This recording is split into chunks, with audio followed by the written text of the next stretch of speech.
హైదరాబాద్ నందినగర్ దగ్గర తాజా పరిస్థితిని మా ప్రతినిధి రఘువర్ధన్ ప్రత్యక్ష ప్రసారం ద్వారా అందిస్తారు. బంజారాహిల్స్ నందినగర్లోని నివాసంలో ప్రస్తుతం కేటీఆర్ ఉన్నారు. కేటీఆర్తో పాటు మాజీ మంత్రులు హరీష్ రావు, జగదీష్ రెడ్డి, ఎర్రబెల్లి దయాకర్ రావు, బీఆర్ఎస్ ఎమ్మెల్యేలు, ఎమ్మెల్సీలు, నేతలు ఉన్నారు. ప్రస్తుతం హైకోర్టు క్వాష్ పిటిషన్ను కొట్టివేసిన నేపథ్యంలో తదుపరి కార్యాచరణపై నేతలు సంప్రదింపులు జరుపుతున్నారు. ఫార్ములా ఈ రేస్ కేసుకు సంబంధించిన వ్యవహారంలో ఏసీబీ దాఖలు చేసిన ఎఫ్ఐఆర్ఏ తప్పు, ఆ సెక్షన్లు తనకు వర్తించబోవని వాటిని కొట్టివేయాలని, ఆ ఎఫ్ఐఆర్ని క్వాష్ చేయాలని కేటీఆర్ హైకోర్టును ఆశ్రయించారు. అయితే హైకోర్టులో సుదీర్ఘ వాదనల అనంతరం ఇవాళ ఇచ్చిన తీర్పుతో ఉపశమనం దొరకలేదని చెప్పుకోవచ్చు. ఉపశమనం దొరకలేదు కేటీఆర్కు. కేటీఆర్ దాఖలు చేసిన క్వాష్ పిటిషన్ను హైకోర్టు తోసిపుచ్చిన నేపథ్యంలో ఇక ఏసీబీ తదుపరి కార్యాచరణ చేపట్టనుంది. ఫార్ములా ఈ కేసుకు సంబంధించి మొదటి నుంచి కేటీఆర్ ఒకే విషయాన్ని చెప్తున్నారు. తాను ఎక్కడ తప్పు చేయలేదు, రూపాయి అవినీతి కూడా పాల్పడలేదు, తనకు రూపాయి లబ్ధి చేకూరినట్లు ఎక్కడ ఆధారాలు లేవు. అవినీతి నిరోధక శాఖ అసలు అవినీతికి సంబంధించిన ఆస్కారం లేనప్పుడు అవినీతి నిరోధక శాఖ ఎఫ్ఐఆర్ ఎలా నమోదు చేస్తుంది? అవినీతి నిరోధక శాఖ ఎఫ్ఐఆర్లోని సెక్షన్లు తనకు వర్తించవని కేటీఆర్ మొదటి నుంచి కూడా పదే చెప్తున్నారు. పలు సందర్భాల్లో ఇదే చెప్తున్నారు. న్యాయవాదులు కూడా కోర్టు ముందు ఇదే అంశాన్ని చెప్పారు. ఈ నేపథ్యంలోనే ఇవాళ వచ్చిన కోర్టు తీర్పు నేపథ్యంలో తదుపరి కార్యాచరణపై కేటీఆర్ దృష్టి సారించున్నారు. ప్రస్తుతం కాసేపటి తర్వాత న్యాయవాదులతో కూడా సమావేశం అవకాశం ఉంది. తదుపరి ఏం చేయాలి, ఎటువంటి చర్య తీసుకోవాలన్న విషయమై కేటీఆర్ నిర్ణయం తీసుకున్నారు. 9వ తేదీన విచారణకు హాజరు కావాలని కేటీఆర్కి ఇప్పటికే అవినీతి నిరోధక శాఖ నోటీసులు కూడా జారీ చేసింది. అటు ఎన్ఫోర్స్మెంట్ డైరెక్టరేట్ కూడా ఇప్పటికే పిఎంఎల్ఏ యాక్ట్ కింద కేసు నమోదు చేసి నోటీసులు జారీ చేసినప్పటికీ వాస్తవానికి ఇవాళ హాజరు కావాల్సి ఉంది. అయితే ఇవాళ హాజరు కావాల్సి ఉన్నప్పటికీ కూడా తను ఇప్పటికే కోర్టు తీర్పున్న నేపథ్యంలో తాను ఇవాళ హాజరు కాలేనని చెప్పారు. ప్రస్తుతం ఇప్పుడే మనం చూడవచ్చు కేటీఆర్ సోదరి ఎమ్మెల్సీ కవిత కూడా ఇప్పుడే కేటీఆర్ నివాసానికి చేరుకున్నారు. ఇప్పటికే ఉన్న నేతలు కేటీఆర్ సోదరి కూడా నివాసానికి చేరుకున్న నేపథ్యంలో అందుకు సంబంధించిన దృశ్యాలు కూడా మనం చూస్తున్నాం. కవిత వచ్చారు. నిన్న కవిత మీడియాతో మాట్లాడుతూ కూడా కేటీఆర్ ప్రశ్నిస్తున్నందునే కేటీఆర్పై కేసు నమోదు చేశారని కవిత వ్యాఖ్యానించే సందర్భం చూస్తున్నాం. ఇప్పుడు ఈడీ అటు అవినీతి నిరోధక శాఖతో పాటు ఈడీ ముందు కూడా కేటీఆర్ హాజరు కావాల్సి ఉంది. ఈడీ మరి తదుపరి నిన్న కేటీఆర్ చేసిన విజ్ఞప్తి మేరకు ఈడీ గడువు ఇచ్చేందుకు అంగీకరించింది. ఆ గడువు ఎప్పటి వరకు ఇస్తారు, తదుపరి నోటీసులు ఏ రోజు పిలుస్తారన్నది కూడా చూడాల్సి ఉంటుంది. దాని ఆధారంగా తదుపరి ఉంటుంది. అటు అవినీతి నిరోధక శాఖ ఈ నెల 9వ తేదీన హాజరు కావాలని కేటీఆర్కి ఇప్పటికీ నోటీసులు జారీ చేసింది. వాస్తవానికి నిన్న విచారణకు హాజరు కావాల్సినప్పటికీ నిన్న జరిగిన పరిణామాల నేపథ్యంలో తన న్యాయవాదులను అనుమతించకపోవడంతో కేటీఆర్ రోడ్డు మీద నుంచే వెనక్కి వచ్చేశారు. అవినీతి నిరోధక శాఖ డీఎస్పీకి తను ఇవ్వాలనుకున్న లిఖితపూర్వక వివరణ ఇచ్చారు. ఇప్పటికే కోర్టు తీర్పు రిజర్వ్ అయి ఉన్న నేపథ్యంలో అంతవరకు వాయిదా వేయాలని కోరారు. ఇదే సందర్భంలో తనను కోరిన డాక్యుమెంట్ల వివరాలు నిర్దిష్టంగా చెప్పి తగిన గడువు ఇవ్వాలని కూడా కేటీఆర్ కోరారు. ఈ పరిణామాల నేపథ్యంలో ఇక హైకోర్టు కూడా క్వాష్ పిటిషన్ తోసిపుచ్చిన నేపథ్యంలో తదుపరి ఏసీబీ, ఈడీ ముందు కేటీఆర్ హాజరు కావాల్సి ఉంది. వాటికి సంబంధించి తను సన్నద్ధత చేసుకోవాల్సింది. ఇదే సమయంలో న్యాయవాదులకు సంబంధించి చెప్తున్న అభిప్రాయాల ప్రకారం ఒకటి ఉంది. ఇవాళ సింగిల్ జడ్జి పిటిషన్ తనకు వర్తించదని మళ్ళీ క్వాష్ చేయాలని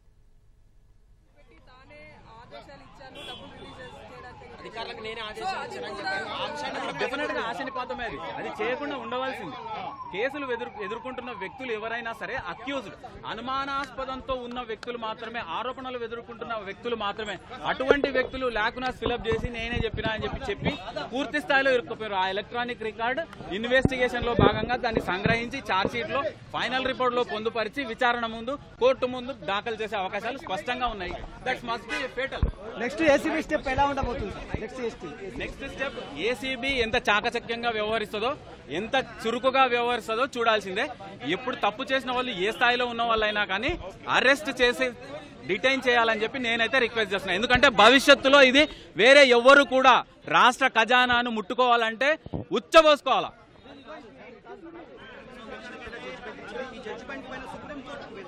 చాలా సందర్భాల్లో లోయర్ కోర్టు తీర్పుని డెఫినెట్ గా ఆయన స్పష్టంగా నిన్న ఏసీబీ వాళ్ళు ఏవైతే రిలీజ్ చేసిండ్రో ఆ details election commission of India supreme court ముందు దాఖలు చేసిన కౌంటర్ అఫిడవిట్ లో మొత్తం పొందుపరిచింది. ఏ పార్టీకి ఏ కంపెనీ ఈ ఎలక్ట్రల్ బాండ్స్ ఏ విధంగా చెల్లించిండ్రు అని. అందులో ఈ వాదనకు సంబంధించి కేటీఆర్ క్వాష్ పిటిషన్ ను డిస్మిస్ చేస్తున్నట్టు కూడా కోర్టు పేర్కొంది కదా. అందులో ఏసీబీ తరఫున వాదనలు ఏ విధంగా జరిగాయి, ఆ కోర్టు ఏదే అంశాలు పరిగణలోకి తీసుకుంటుంది? ఏసీబీ వాళ్ళు స్పష్టంగా చెప్పినారండి, అన్యాయం జరిగింది, ఆయనకు అధికారం లేకున్నా model code of conduct election commission వారిది పెండింగ్లో ఉండగా ఈయన సోకాల్డ్ క్యాబినెట్ మినిస్టరే తప్ప అప్పటికి ఆయన క్యాబినెట్ మినిస్టర్ కాదు. ఎందుకంటే కోడ్ ఆఫ్ కండక్ట్ వర్తిస్తుంది కాబట్టి అది చెల్లదు ఆయనది. చెల్లకున్నా సరే ఆయన అధికారాలను విశేషాధికారాలను ఉపయోగించుకున్నాడో మరి ఎందుకు ఐఏఎస్ ఆఫీసర్ ఆయన ఫోన్ కాల్కి లొంగి డబ్బులు చెల్లించిండా? డబ్బులు చెల్లించిన 10 కోట్లకు మించి చెల్లించడానికి అవకాశం లేకున్నా ఒకటేసారి అమౌంట్ను డిస్బర్స్ చేసి దాన్ని ఫారిన్ ఎక్స్చేంజ్లోకి మార్చి లండన్ బేస్డ్ కంపెనీకి ట్రాన్స్ఫర్ చేయడం అనేది అనెథికల్, ఇమ్మోరల్, అది చాలా తప్పు. భవిష్యత్తు తరాలకు ఇటువంటిది చేయకుండా ఈరోజు హైకోర్టు చేసిన ఉత్తర్వులు శ్లాఘనీయం. 100% ఏదైతే ఇంటరిమ్ ప్రొటెక్షన్ ఉందో ఫైనల్ ఉత్తర్వులు ఇచ్చే వరకు కోర్టు ఆపిపెట్టిందో వాటిని క్లియర్ అయిపోయింది. ఈరోజు తక్షణం అరెస్ట్ చేయొచ్చు.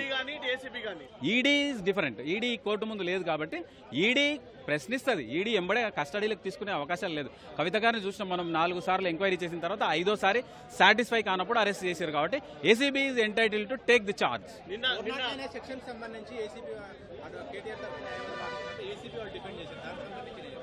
409 అనేది బాధ్యత కలిగిన ఒక వ్యక్తి తన పరిధిలోని ఖజానాను దుర్వినియోగం చేయకూడదు, ఎవరికి ఫేవర్ చేయకూడదు అనేది 409 చెప్తుంది.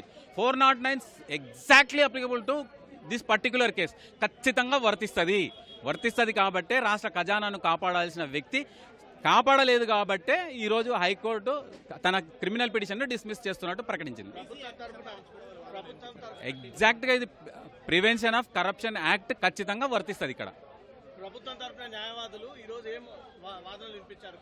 ఏం వాదనలు వినిపించలేదు. ఫైనల్ ఆర్డర్ మాత్రం కోర్టు ప్రొనౌన్స్ చేయడం జరిగింది. ఎందుకు డిస్మిస్ చేయాల్సిన పరిస్థితి ఎందుకు ఏర్పడింది సార్? ఒక క్యాబినెట్ మినిస్టర్ తనకు అధికారం ఉండి కాపాడాల్సిన బాధ్యత ఉండి దాన్ని పక్కకు పెట్టి తుంగలకు తొక్కి ఆయన అమౌంట్ని ఎఫ్ఈఓ కంపెనీకి, ఇంగ్లాండ్ బేస్డ్ కంపెనీకి ట్రాన్స్ఫర్ చేయడం అనేది అనెథికల్, ఆయన అనైతికం కాబట్టి ఖచ్చితంగా కోర్టు పరిగణలోకి తీసుకుంది. ఇది అవినీతి నిరోధక శాఖకు 100% అప్లికబుల్ కేసు కాబట్టి ఆయన పిటిషన్ కొట్టివేయడం జరిగింది. ప్రస్తుతం ఈ ఘటనకు సంబంధించి ఇప్పటికే ఏసీబీ అధికారులు నోటీసులు జారీ చేశారు కాబట్టి ఏసీబీ అధికారుల దర్యాప్తులో భాగంగా ముందుకు వెళ్లే అవకాశం ఉంటుంది. వాదనల సందర్భంగా కూడా అడ్వకేట్ జనరల్ ఇదే అంశాన్ని కూడా బయటకు చెప్పారు. ఎందుకంటే అడ్వకేట్ జనరల్ కూడా ఇదే అంశాన్ని తన వాదన సందర్భంగా కోర్టుకు వినిపించారు. ఇది ఎఫ్ఐఆర్ అనేది ప్రాథమిక దశ. ఒకవేళ ఏదన్నా ఘటనకు సంబంధించి కేసు నమోదు చేసినప్పుడు ఆ కేసు నమోదులో భాగంగా ఎఫ్ఐఆర్ నమోదు చేసిన తర్వాత ప్రాథమిక దర్యాప్తు నిర్వహిస్తారు సంబంధిత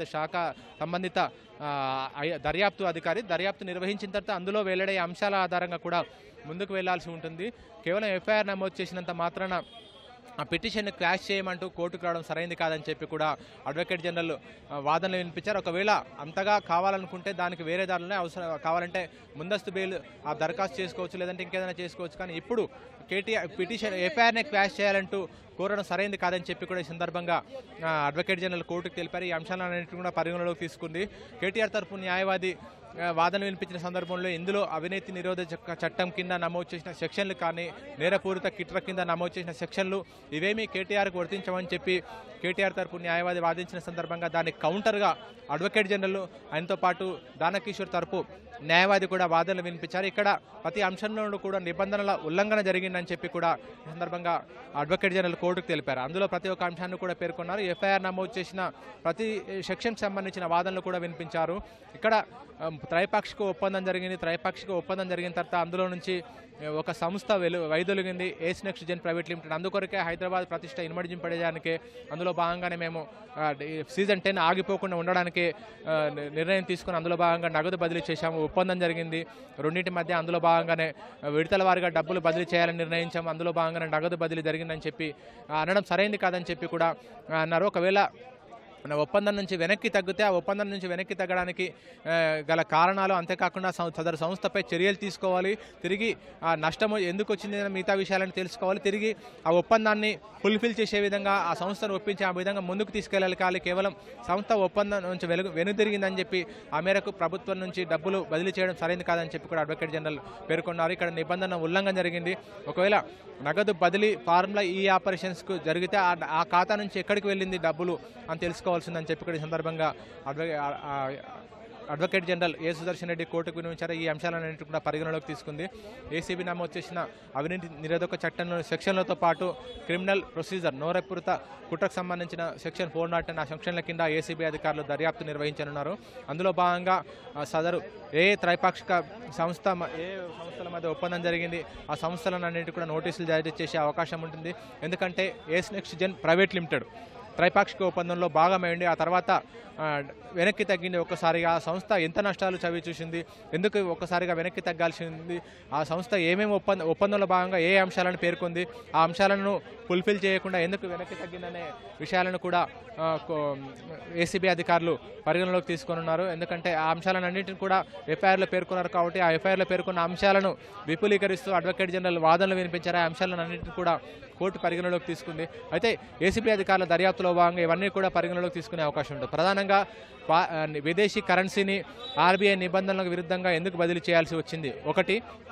అంతేకాకుండా హెచ్ఎండిఏ సాధారణ ఖాతా నుంచి 10 కోట్లకు పైగా నగదు బదిలీ చేయాలంటే ఆర్థిక శాఖ అనుమతి తీసుకోవాల్సి ఉంటుంది, మంత్రి మండలిలో అనుమతి తీసుకోవాల్సి ఉంటుంది. ఈ రెండు నిబంధనలను ఇక్కడ ఈ రెండు అంశాలను కూడా ఇక్కడ పరిగణలోకి తీసుకోకుండా నేరుగా హెచ్ఎండిఏ ఖాతా నుంచి దాదాపు 46 కోట్ల రూపాయలను 2 విడతలుగా బదిలీ చేశారు. ఈ అంశాలను కూడా ఏసీబీ అధికారులు పరిగణలోకి తీసుకున్నారు. అంతేకాకుండా 8 కోట్ల రూపాయల ప్రజాధనం అదనంగా పన్ను రూపంలో చెల్లించాల్సి వచ్చింది. ఎందుకంటే విదేశీ కరెన్సీ రూపంలో ఓ విడత 23 కోట్లు, మరో విడత 23 కోట్లు ఫార్ములా ఈ ఆపరేషన్స్ లండన్ ఖాతాలో చెల్లించడం వల్ల ఇండియన్ ఓవర్సీస్ బ్యాంకు హిమాయత్ నగర్లో ఉంది. ఆ హిమాయత్ నగర్ శాఖలో హిమాయత్ నగర్లో ఉన్న ఇండియన్ ఓవర్సీస్ బ్యాంకు ఖాతా నుంచి కూడా హెచ్ఎండిఏ సాధారణ ఖాతా నుంచి కూడా 46 కోట్ల రూపాయలు బదిలీ చేశారు. ఆ బ్యాంకు నుంచి కూడా పూర్తిగా వివరాలు తెప్పించుకోనున్నారు. ఈ విధంగా ఈ అంశాలన్నింటికి సంబంధించి ఏసీబీ అధికారులు పూర్తిగా దర్యాప్తు నిర్వహించనున్నారు. Over to you Sharma. ధన్యవాదాలు. ఇక ఫార్ములా ఈ కార్ రేసింగ్ కేసులో ఏసీబీ కేసు కొట్టివేయాలని కేటీఆర్ పిటిషన్ను ఈ నేపథ్యంలో తెలంగాణ హైకోర్టు తోసిపుచ్చిన నేపథ్యంలో హైదరాబాద్ నందినగర్ వద్ద తాజా పరిస్థితి మా ప్రతినిధి రఘువర్ధన్ ప్రత్యక్ష ప్రసారం ద్వారా అందిస్తారు.